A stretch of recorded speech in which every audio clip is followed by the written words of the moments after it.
정면보다는 옆으로 보는 게 더 훨씬 표가 나겠죠.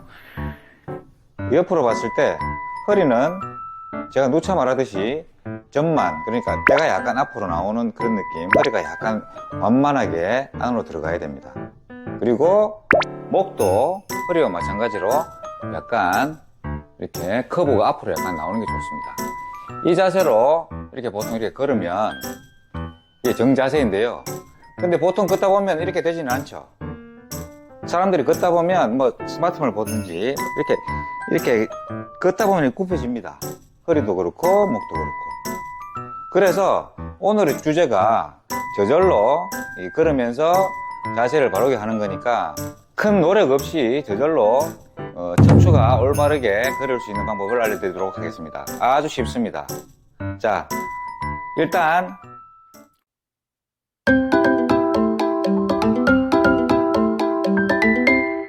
명의 박재찬 한의사TV의 박재찬입니다. 저번 시간에는 저절로 앉아서 허리를 정비혈로 만드는 방법을 알려드렸습니다. 이번 시간에는 저번 시간에 이어서 우리가 서서 걸을 때 허리가 무리가 없이 정비혈로 될 수 있도록 만성 요통이 있으신 분들, 뭐 디스크나 측만이나 협착증 같은 게 있으신 분들은 오늘 말씀드리는 이 방법으로 따라 걸으시면 아주 좋은 효과를 볼 수 있을 것입니다. 우리의 척추는 구조상 뒤쪽으로 압력이 많이 받게 되어 있습니다.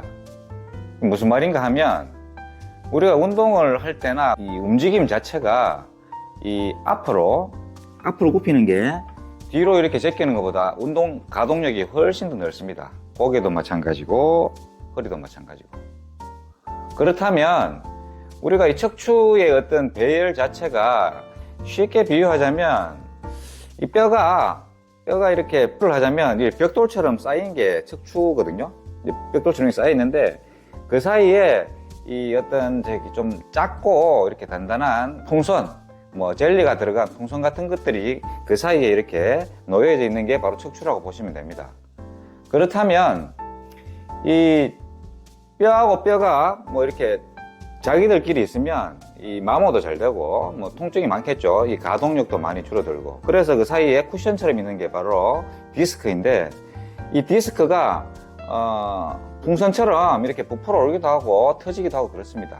그래서 디스크도 되고 뭐 이렇게 뭐 여러 가지 이렇게 증상들이 나타나기도 하는데요. 그렇다면 우리가 이렇게 가동력이 앞으로가 이렇게 많이 되게 되면 이런 식으로 뒤에가 풍선이 뒤쪽으로 더 이렇게 많이 부풀게 되겠죠. 앞으로 압력이 많이 가게 되니까.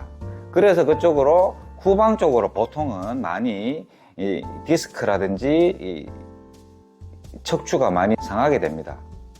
물론 뭐 특별한 경우에 앞쪽으로도 이렇게 손상이 올 수 있지만 그 경우보다는 보통은 뒤쪽으로 그 병변이 오는 경우가 많습니다. 우리가 실험 결과를 보면 이렇게 바로 서 있을 때와 이렇게 굽혔을 때 이 허리에 들어오는 이 압력을 비교를 해보면 섰을 때 만약에 100이라는 수치의 어떤 압력이 들어온다면 이 허리를 이렇게 굽히게 되면 대략 한 150 정도의 하중이 뒤에 걸리게 됩니다.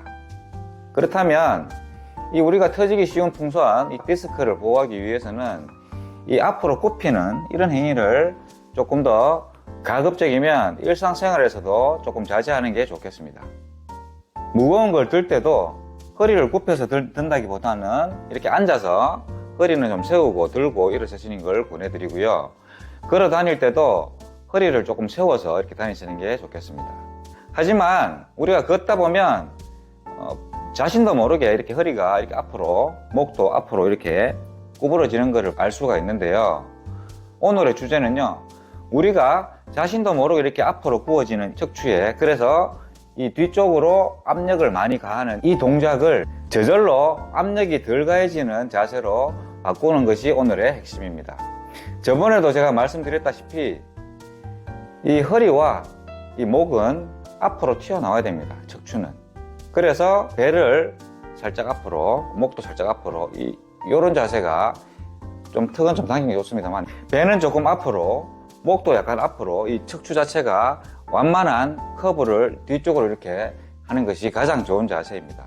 그것이 척추 쪽에 무리가 가장 덜 가는 자세이기도 하고요. 자, 지금부터 만성적인 요통으로 고생하시는 분들, 그리고 자신의 자세가 조금 이상하다고 생각하시는 분들, 골반이 틀어져 있다고 생각하시는 분들, 제가 지금 말씀드리는 이 방법을 한번 따라해 보십시오. 아주 효과가 좋을 것입니다. 걸을 때의 정자세는 우리가 옆으로 봤을 때, 정면보다는 옆으로 보는 게 더 훨씬 표가 나겠죠. 옆으로 봤을 때 허리는 제가 누차 말하듯이 전만, 그러니까 배가 약간 앞으로 나오는 그런 느낌, 허리가 약간 완만하게 안으로 들어가야 됩니다. 그리고 목도 허리와 마찬가지로 약간 이렇게 커브가 앞으로 약간 나오는 게 좋습니다. 이 자세로 이렇게 보통 이렇게 걸으면 이게 정자세인데요. 근데 보통 걷다 보면 이렇게 되지는 않죠. 사람들이 걷다 보면 뭐 스마트폰을 보든지 이렇게 걷다 보면 굽혀집니다. 허리도 그렇고 목도 그렇고. 그래서 오늘의 주제가 저절로 걸으면서 자세를 바르게 하는 거니까 이 큰 노력 없이 저절로 척추가 올바르게 걸을 수 있는 방법을 알려드리도록 하겠습니다. 아주 쉽습니다.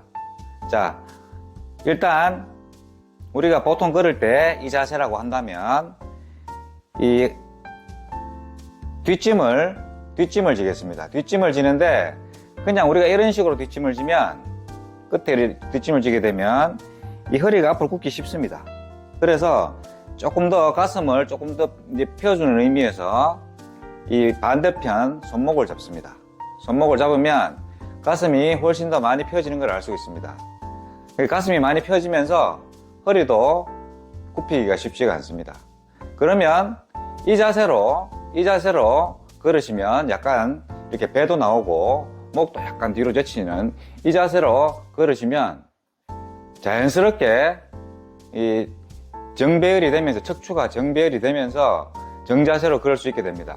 뭐 어떻게 보면 옛날에 양반들의 걸음이라고 볼 수 있겠는데요. 팔자 걸음만 빼시고 양반 걸음으로 걸으시면 되겠습니다. 아주 쉽죠. 그리고 애들 같은 경우나 이렇게 가방을 주로 메고 다니시는 분들 같은 경우에는 보통 이렇게 가방을 이렇게 메다 보면 어깨가 이렇게 앞으로 될 수밖에 없습니다. 자연스럽게. 그러면 우리가 추구하는 이 척추전만이나 이 경추전만이 배가 나오고 이 목이 앞으로 이렇게 살짝 이렇게 들어가는 이 자세가 안 되기 때문에 이 가방을 멜 때도 앞에서 아이 앉듯이 앞으로 가방을 메게 되면 뒤로 힘이 가야 되기 때문에 자연스럽게 어깨가 펴집니다. 그런 식으로 아주 사소한 거지만 이런 사소한 자세 하나만 고쳐도 우리가 저절로 이 정배열의 척추를 가질 수 있게 되는 것입니다. 자, 오늘 제가 말씀드렸던 이 자세 쉽고도 참 간단합니다. 꼭 따라해 보시고요. 그럼 다음 시간에 다시 뵙도록 하겠습니다. 감사합니다.